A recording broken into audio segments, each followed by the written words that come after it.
ओडिया जाति धन्यवाद दौची जे से साहस करी माननीय मुख्यमंत्री संपर्क और संपर्कित पुस्तकटी लिखिं।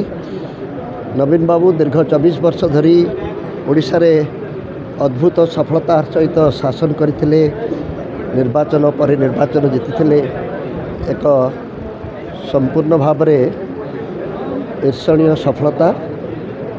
किंतु नवीन बाबू संपर्क में बहुत कम लोक जानी।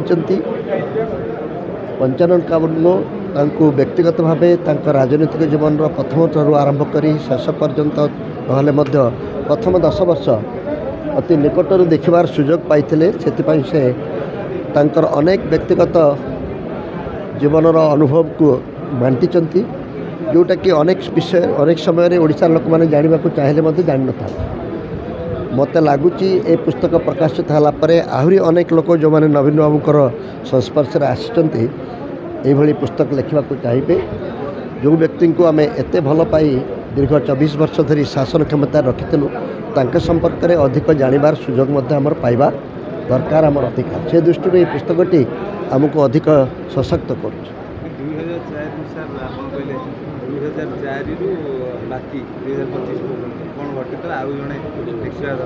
नहीं से जी निकट आसो 95 बाबू 98 रु भर्ती निकटू जानी दूरे जाते ये दूरदृष्टि ये गोटे निकट दृष्टि।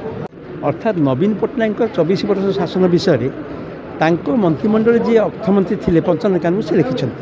तेणु केमती विजु जनता दल गठन है, नवीन पट्टनायक केमती कार्य कले, प्रकृत में कौन भल भल गुण अच्छी कि कौन खराब गुण अच्छी, से सबू गोटे राजनीतिक इतिहास दीर्घ 24 वर्ष जो ओडिशा शासन राजनीतिर ये गोटे हूँ दस्तावेज। तेणु एवं जी पाखु देखी मिसी से विषय लिखिं। तेणु ये बहीटे ओडिशा जनसाधारण द्वारा आदृत्य लाभ कर मोर विश्वास। हाँ गैरिक अच्छी एवं सबुज अच्छी। गैरिक क्या बीजेपी सबुज अच्छी बीजेपी। तेणु गैरिक सबुज मिसामिशी अच्छा। आगु 2009 पर्यंत बीजेपी मिसिकी थे। 9 ରୁ 24 अलग हेले कि एबे भी लोक कौन कहते ना बीजेपी भितर भीतर संपर्क अच्छी। तेणु सी दुईटाक मिसी किए कर हाँ विरोध कर विरोध कर आवश्यक विरोध करपारती भिन्न मत रखिपारती लेख लिखे माने विरोध करेंगे से आवश्यक असुविधा किसी ना केमती कौन कौन भितरी कथा सब किसी अच्छी भितरी कथा किसी अच्छी जोड़ा से संपर्क आस जानते ना सेमती विशेष किसी एमती ना लोक जहाँ न जानते सेमती ना कि ना। धन्यवाद कौन कहले जे ओडिशावासी नवीन पट्टनायक बहुत भल पाई कि नवीन पट्टनायक ओडिशावासी कौन देले।